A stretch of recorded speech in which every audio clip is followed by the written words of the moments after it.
এই মেঘলা দিনে একলা ঘরে থাকে না তো মন।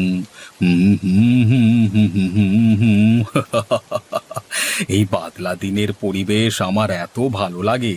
বাদলা দিন দেখলেই মনে হয় আমার বয়সটা অনেকটা কমে গেছে। এই রামুটা কোথায় গেল কে জানে। রামু, এই রামু, কোথায় গেলি?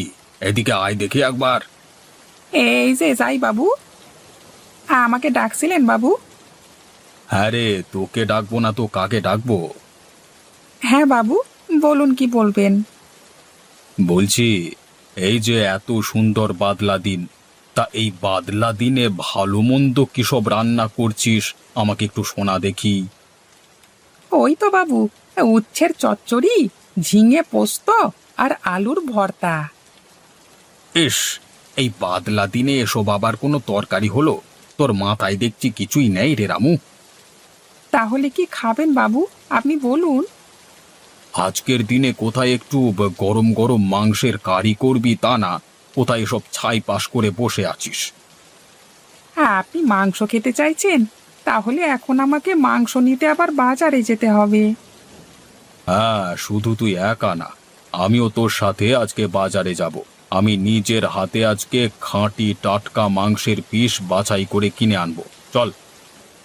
কিন্তু বাবু, এই বৃষ্টির সময় আপনার জলে না ভেজাই ভালো।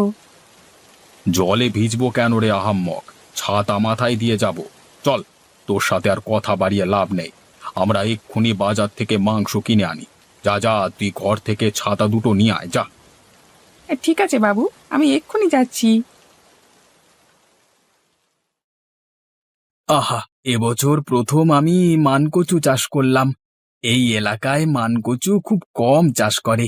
আমি এই মানকচু বাজারে বিক্রি করে প্রচুর টাকা লাভ করতে পারবো। দেখি দেখি, আজকে কতগুলো মানকচু তুলে নিই।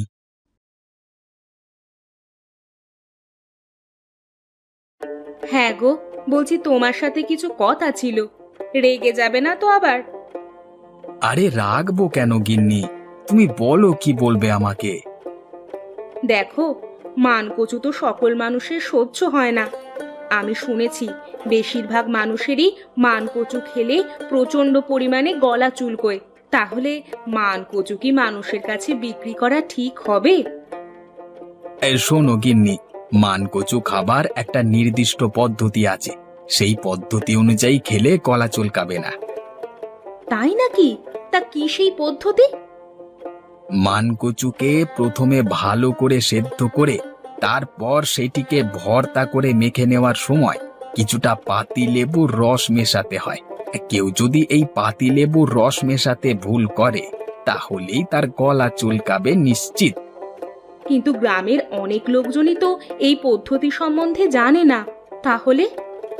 হ্যাঁ, যারা আমার কাছ থেকে মানকচু কিনবে আমি তাদের আড়ালে এই পদ্ধতি বলে দেব। ও নিয়ে তোমাকে চিন্তা করতে হবে না গিন্নি। তুমি কি আজকেই বাজারে মানকচু বিক্রি করতে যাবে? হ্যাঁ, দুটো নিয়ে যাই, দেখি মানুষ কি বলে। ঠিক আছে, তুমি মানকচু তোলো, আমি এদিকে ঘরের কাজকর্ম শেষ করি। হ্যাঁ গিন্নি, আজকে বাদলা দিনের খাবার দাবারগুলো যেন ভালো হয়, এই ছাই পাশ যেন রেধো না, ঠিক আছে?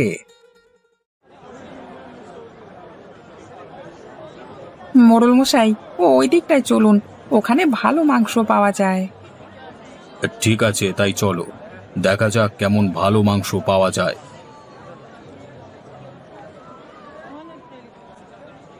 আরে মোড়ল মশাই যে, আসুন আসুন। আপনি আজকে এই সময় আসবেন আমি কল্পনাও করতে পারছি না। হ্যাঁ, এই বর্ষার সময় ভিজে ভিজে একটু বাজারে আসতে মন গেল। আর তা শুনলাম তোমার কাছে নাকি ভালো মাংস পাওয়া যায়। হ্যাঁ বাবু, আপনি একদম ঠিক শুনেছেন। আপনাকে কেমন পিস দেব আর কতটা দেব বাবু? আজকে এই বাদলা দিনে মাংসের লেগ পিস খেতে খুব ভালোই লাগে। একদম কারি কারি টকটক ঝাল ঝাল হবে, হ্যাঁ তাই না? তা আপনি যা বলেছেন বাবু, তাহলে আপনাকে লেগ পিস দেখেই মাংস দিই। হ্যাঁ, আমাকে বেশ বড় বড় লেগ পিস দেখে 1 কেজি মতো মাংস দিয়ে দাও। অত মাংস নিয়ে কি হবে বাবু? কেন, আমি খাবো আর তুই দেখবি নাকি? দোকানদার, তোমাকে যা বললাম তুমি তাই দাও। টাকা পয়সা নিয়ে তোমাকে কোনো চিন্তা করতে হবে না। আবার আমার দোকানে আসবেন মোড়ল মশাই? হ্যাঁ হ্যাঁ, নিশ্চয়ই আসবো। শুধু আমাকে ভালো ভালো পিস দেখে মাংস দিলেই হবে। মোড়ল মশাই, আমার দোকান দিয়েও একটিবার তাকান। সবজির আমার আজকে খুব একটা প্রয়োজন নেই বুঝলে, তবুও তুমি যখন ডাকলে, তাহলে 1 কিলো মতো পেঁয়াজ আর ওই 500 মতো কাঁচা মরিচ দিয়ে দাও। আবার আসবেন মোড়ল মশাই, কেমন?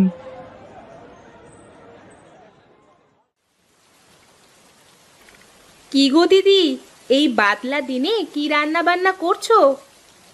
আজকে আমার কর্তা বলে গেছে বাজার থেকে ফিরবার সময় কিছুটা মাংস নিয়ে আসবে। ও আসার পর একদম গরম গরম মাংস ভাত রান্না করে খাবো। তাহলে তো তোমার কোনো চাপই নেই গো। আমাদেরটা বলে গেল ভালো মন্দ করতে, কিন্তু কি যে করব সেটাই আমি খুঁজে পাচ্ছি না।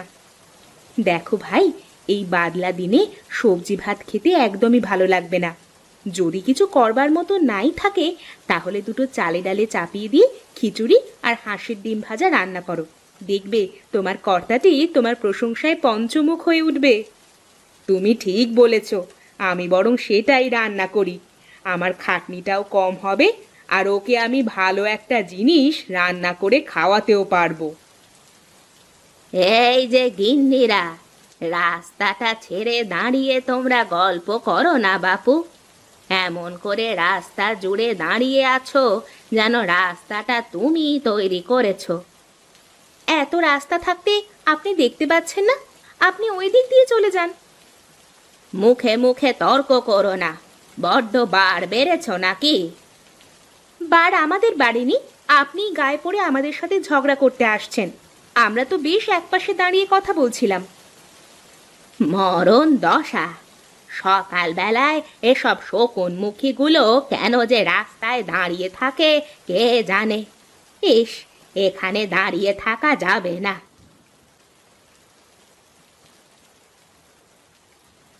বুড়িটার সাহস দেখলে আমাদের দুজনকে কেমন শকুনমুখী বলে গেল। আরে ভাই, তুমি ওকে চিনতে পেরেছো? ওই বুড়িকে চিনে আমার কি হবে? কাদের ঘরের লোক কে জানে বাবা, ঘরের লোক কি করে যে সহ্য করে। ওই বুড়ি হলো আমাদের মোড়ল মশাইয়ের পিসিমা। ও তাই বল, তাই বলি, বুড়ির এত সাহস কোথা থেকে এলো? না গো ভাই, আমার তো এবার মোড়ল মশাইয়ের জন্য চিন্তাই হচ্ছে। আমি শুনেছি এই বুড়ি নাকি প্রচণ্ড লোভী এবং দজ্জাল। তাহলেই বুড়ি না যাওয়া অবধি মোড়ল মশাইয়ের শাস্তির শেষ নেই। চলো ভাই, আমরা এখন বাড়ি যাই।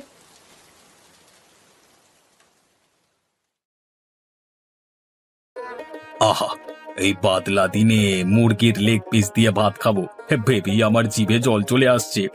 আহা আহা।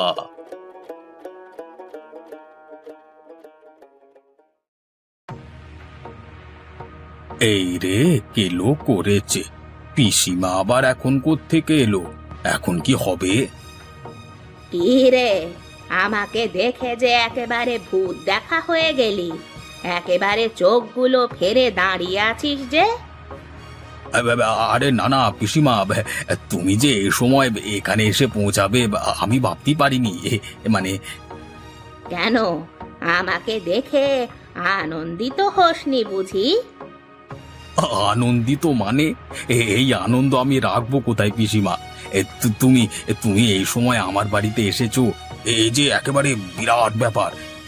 তুমি ভেতরে বসবে, চলো পিসিমা। না, আমি এখন তোর আরামকে দাঁড়াতেই বসলাম। তুই আমার জন্য শরবত নিয়ে আয় বরং। আচ্ছা পিসিমা, তুমি বসো। হ্যাঁ, আমি এক্ষুনি শরবত নিয়ে আসছি। ওরে রামু, রান্না থামা, রান্না থামা, এদিকে যে হিতে বিপরীত হয়ে গেছে। কেন বাবু, কি হলো আবার? আপনার শরীর খারাপ করছে নাকি? ওরে না রে আহাম্মক, আজকে হঠাৎ পিসিমা এসে পৌঁছেছে। এই কেলো করেছে রে, ওই লোভী বুড়ি আবার চলে এসেছে। আপনার আজ থেকে খাওয়া গেল মোড়ল মশাই। কি আর করা যাবে? তুই এখন 1 গ্লাস শরবত নিয়ে ওকে দিয়ে আয় বাবা, বাইরে বসে আছে। আমি যেতে পারবো নিকো। ওই বুড়ি আমাকে দেখলেই শুধু খ্যাক খ্যাক করে। হ্যাঁ, আপনি আপনার পিসিমাকে শরবত দিয়ে আসকে যান, আমি পারবো না। ওরে রামু, তুই আমাকে ফাঁসাস নিকো। আমার মুখের দিকে একটু তাকা বাবা। ওই লোভী হ্যাংলা বুড়ি যতদিন থাকবে আমি আপনাকে চিনি না বাবু। ভালো ভালো, হাতি পাঁকে পড়লে টিকটিকি তো লাথি মারবেই মারবে। ঠিক আছে, আমি না হয় শরবতটা নিয়ে যাই। কি বলছো কি গিন্নি? ওই বুড়ি আবার এসে পৌঁছেছে? আমাদের মোড়ল মশাই ভালো বলে তার ঘাড় মোটকে খেতে ওই বুড়ি ভীষণ ভালোবাসে। তা যা বলেছ তুমি, আজকে আমাদের সঙ্গে যা ব্যবহার করলো তুমি কল্পনাও করতে পারবে না। না গিন্নি, এইভাবে মোড়ল মশাইকে বিপদের মধ্যে একা ঠেলে দেওয়া যায় না। ওই বুড়ি প্রচণ্ড লোভী। মোড়ল মশাইয়ের সব কিছু খেয়ে শেষ করে তারপর এখান থেকে যাবে, তুমি দেখে নিও। তা হ্যাঁ গো, আমরা কিছু করতে পারি না মোড়ল মশাইয়ের জন্য? মোড়ল মশাই তো আমাদের জন্য কত কিছু করেন বিপদের সময়। হ্যাঁ গিন্নি, করতে পারি। আমার মাথায় একটা বুদ্ধি এসেছে। বুদ্ধিটা যদি ঠিকঠাকভাবে কাজে লাগানো যায় তবে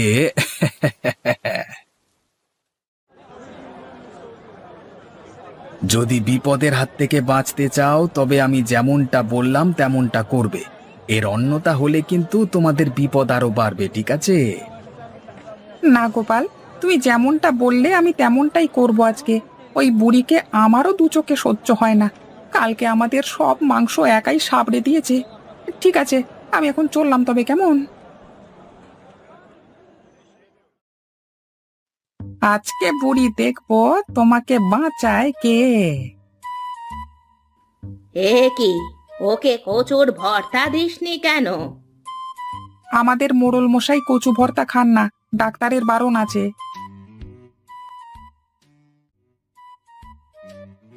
ওরে, তোরা আমাকে কি খাওয়ালি রে? এই যে আমার গলার ভেতর প্রচন্ড চুলকাচ্ছে রে। তোরা ইচ্ছা করে আমাকে মান কচু খাইয়েছিস। না, আমি আর এ বাড়ির অন্ন স্পর্শ করব না। আমি এই মুহূর্তে এই বাড়ি ছেড়ে চলে যাব। জীবনে আর কোনো দিন তোর বাড়ি আসবো না। না না।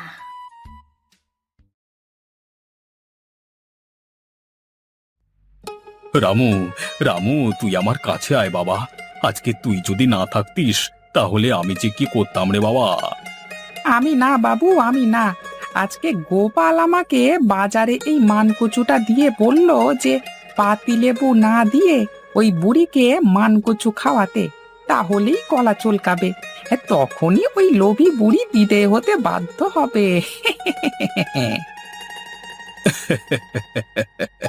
আজকে তোরা সবাই ছিলিস বলে এই বাদলা দিনে লোভী অতিথির হাত থেকে আমি মুক্তি পেলাম। রামু, গ্রামের সবাইকে আমি আগামীকাল মহাভোজ খাওয়াবো। তুই তার আয়োজন শুরু কর। আপনি যা